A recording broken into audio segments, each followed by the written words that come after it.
স্কিমৰ ওপৰত গঢ়ি তুলিছোঁ আৰু এই প্ৰকল্পটোত ব্যৱহৃত সঁজুলিবোৰ হৈছে cardboard, paint paper, colour pencil, scale, glue, geometric box ইত্যাদি। ইয়াৰ পিছত বৰ্ণনাখিনি বিকাশমান কাম কৰে। আমি জানো যে বৃত্তৰ খালি পায়াৰ স্কুৱেৰ আৰু বৃত্তৰ পৰা যিটো আছে পায়াৰটো মানে বৃত্তটো ব্যাসাৰ্ধ বিচাৰে। এতিয়া বৃত্তটো খালি পায়াৰ স্কুৱেৰ হ'লে বৃত্তটো ব্যাসাৰ্ধ আৰ হয়। এতিয়া যদি আমি এটা আৰ প্ৰশ্ন য'ত আৰ সমান বৃত্তটোৰ ব্যাসাৰ্ধ আৰু পায়াৰ যদি আয়ত এটা লওঁ তেতিয়াহ'লে আমি আয়তটো খালি পাম দীঘল প্ৰশ্ন অৰ্থাৎ পায়াৰ পূৰণ আৰ যিটো হ'ব পায়াৰ স্কুৱেৰ অৰ্থাৎ বৃত্তটো খালি সমান।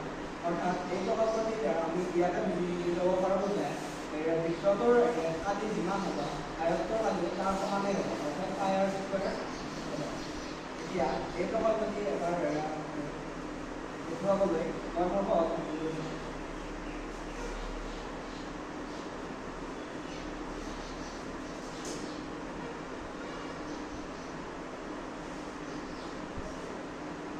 ইয়াত স্পষ্টকৈ দেখা পোৱা গৈছে যে বৃত্তটোৰ যিটো পৰিধি আছে সেই পৰিধিটো বৃত্ত আয়তটোৰ যিটো দিশ আছে তাৰ পূৰা সমান হৈ গৈছে।